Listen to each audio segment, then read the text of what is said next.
because everybody was doing it. So you always have to remember that the higher the barrier, the lower the competition. And whenever you have something where the barrier is low, like it, meaning that it's easy to jump over, it's easy to copy, it's easy to mimic. If you have any success, even if you're first to market, everybody's just going to copy you because it's easy to copy you. You have to make it hard to copy you. It's really hard to do a show 365 days a year. It's honestly not that hard to do it 50 days a year, 4 days per month. That's why what you're doing daily, it's going to be hard for people to replicate. It's going to be almost impossible for people to catch up with you once you get that head start. I started and nobody can catch up with me because I've never stopped. I've just kept going. I guess somebody could have come out with 2 episodes per day, but I mean...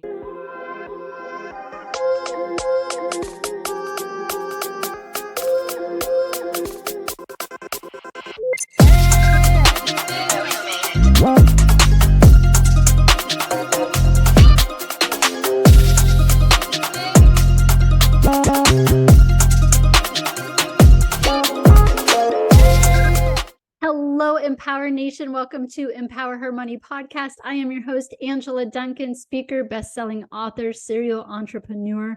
On today's episode, boom, shake the room. That's how his intro, JLD, Entrepreneurs on Fire, one of my favorite podcasts.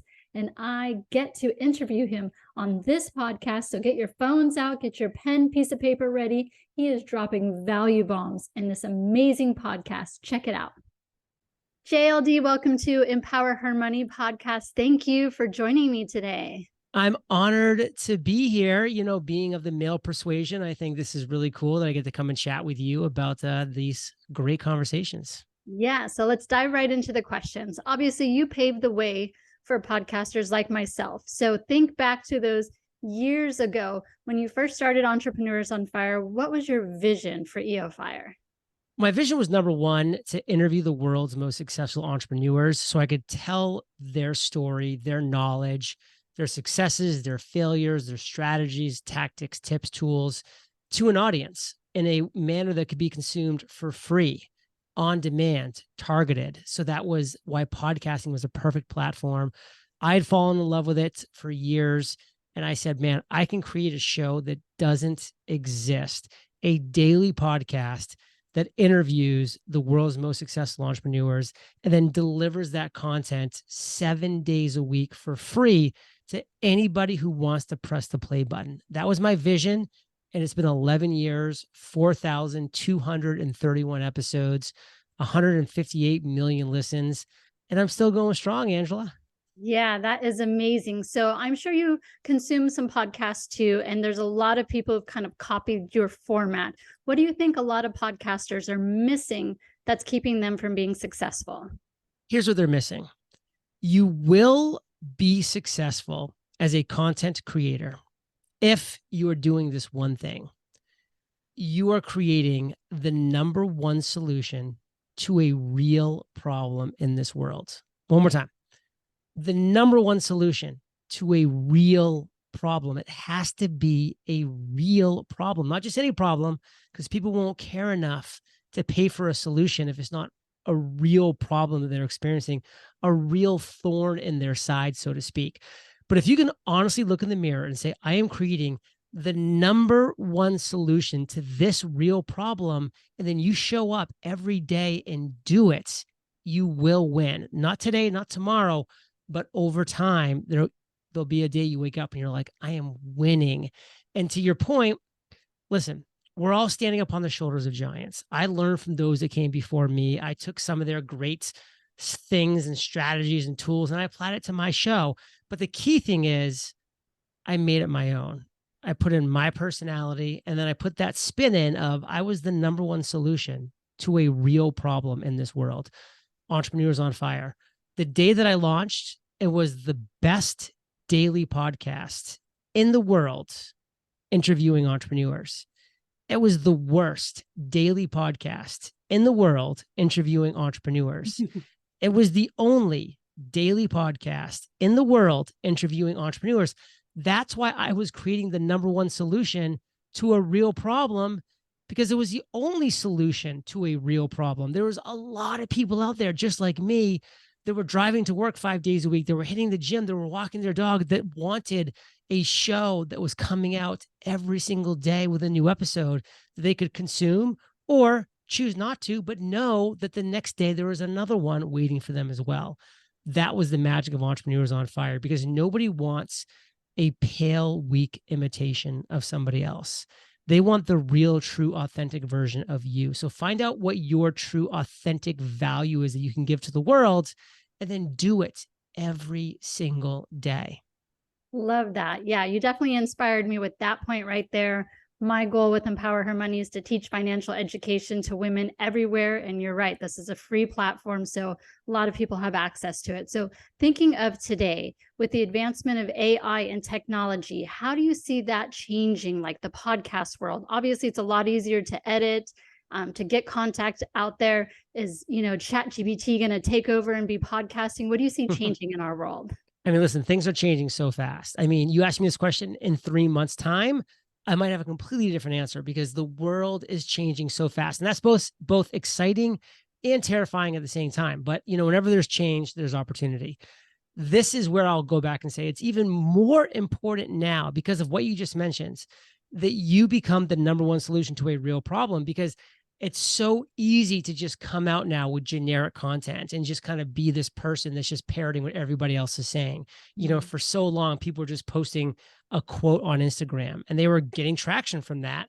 But then everybody started doing it. And then nobody was getting traction from that because everybody was doing it. So you always have to remember that the higher the barrier, the lower the competition. And whenever you have something where the barrier is low, meaning that it's easy to jump over, it's easy to copy, it's easy to mimic. If you have any success, even if you're first to market, everybody's just going to copy you because it's easy to copy you. You have to make it hard to copy you. It's really hard to do a show 365 days a year. It's honestly not that hard to do it 50 days a year, 4 days per month. That's why what you're doing daily, it's going to be hard for people to replicate. It's going to be almost impossible for people to catch up with you once you get that head start. I started and nobody can catch up with me because I've never stopped. I've just kept going. I guess somebody could have come out with 2 episodes per day, but I mean, come on, at some point, you're maxing out. Yeah, I can only listen to so many podcasts every day. Yours is still in my top. I listen to it every day. I love the content that you're putting out. So really appreciate your guidance and everything. So thinking about the future for EO Fire, where do you see yourself going next? And how do you grow from what you've already accomplished? Well, that's one thing that I do love about doing something daily. I mean, think about all the athletes that you admire in this world. Kobe Bryant, Tiger Woods, fill in the blank. Did those individuals become greats by practicing 4 days per month, by practicing 50 times a year? No, they woke up every day and they worked on their craft. They honed their craft. They got better at their craft. And then they dedicated their life to their craft. That's what I'm excited about. I've been dedicating my life to this craft of podcasting, of communicating, of having conversations with you, of having people on my show and having conversations with them. I've been honing that skill for 11 years. So I don't want to stop. I love it. I enjoy it. It's fun. It's enjoyable for me, just like I'm sure it's enjoyable when you're Michael Jordan and you can go out there and knock down, 10 threes in a row and jump and dunk from the foul line. I probably would like basketball a lot more if I could do those things. Well, I've become great at what I do, and that makes it really fun too. So I'm just going to keep doing what I'm doing and see what the world, brings to my doorstep. Yeah. Is there anyone that you haven't interviewed that is on your list of people to say yes? I would say yes to Elon Musk. He's just top of mind right now because I just finished his book. Walter Isaacson was the author. Great book. Fantastic book. I learned so much I didn't know about Elon Musk, and I have a lot more respect for him, as well as a lot more pity for him because, man, he's had a tough life because he's made a lot of dumb mistakes. He's a tough person for a lot of reasons. But man, he's doing some really crazy, important and weird things in this world all at the same time. So, that person would be cool to have a conversation with. And again, it's not like somebody I've been pining for years. It's just kind of top of mind. Finished his book. I was like, he'd be cool. Yeah, I think that'd be a very interesting podcast episode. I definitely would tune in as well. And one thing, and just to kind of say, the thing that I've noticed about Elon Musk when it comes to him being interviewed is he intimidates a lot of the people that interview him. They're in awe of him. Now, I'm very impressed with Elon Musk. I admire what he's done. I'm not in awe of anybody. It's just how it is. I'm sorry. Like, I'm not saying that by me not being in awe of you doesn't mean that you're not awesome. You are awesome. I'm just not like in awe of you. I'm not going to be intimidated by you. Like, I'm going to go at you. I'm going to ask the questions I want to ask, and I'm going to make you answer my questions, or I'm going to make you look bad for not answering my questions. Like, that's why I love what I do, because I've, built the armaments. I know how to interview somebody and go down rabbit holes and recover and have conversations and not really overthink it or care that much. Like, it's just a conversation with another human being. Like, you could put anybody on my podcast, Barack Obama, Trump, I mean, fill in the blank, who's somebody really famous. I don't know, Oprah. I'd be excited, but I wouldn't be in awe. I'd just be like, this is a person. I'm having a great conversation with them. Let's go. Yeah, but that makes it more authentic and a real conversation. Truly. And it would be a real conversation. Yeah, I love that. So you touched on books. What other books would you recommend that you've loved over the years reading? One that's just a classic that I never hear people talk about, but was huge for me, was The Slight Edge by Jeff Olson. That book, it's just so good because it just teaches you as an entrepreneur to have a goal, which is to wake up every day and just get 1% better. Do something that's 1% better. And after a week, it's not going to feel like you did anything. After a month, you might barely feel like you budged. After a year, you're like, okay. After 5 years of getting up and doing something every day that's getting you 1% better, it's exponential what's happening in your life. After 10 years, forget about it. I mean, it's just really crazy how that can add up. And that's the thing that people don't have. They just don't have the time in X, the time in Y, the time in Z. They give up way too early. Some people 3 feet before gold, some people 300 feet before gold. So like, they're not even close, but they could have kept plugging away. They eventually would have been close. So man, that's the thing. It's just, it's so important to get up every day, 1%. And The Slight Edge talks about that. Yeah. And I love your attitude about it. You're so positive. You've got that great energy. And I think that keeps that negativity from coming into your world, which I also love about your podcast, because you are very real and authentic with your questions, and you're great at pulling that information out from people. So that's awesome. I appreciate that. And that's why I end literally every episode by saying, hey, you're the average of the 5 people you spend the most time with. And you've been hanging out with Angela and JLD today. So keep up the heat. And like, what I mean by that is you just hung out with 2, if I can brag a little bit, 2 really cool, fun, optimistic, positive people. Like, we're bringing your average up, and, unless you're Elon Musk, like, we're bringing your average up. So make sure the other 3 people who you really spent time with today are doing the same thing, because you're the average of the 5. And me and Angela, we're doing our job in your world. So finish it strong.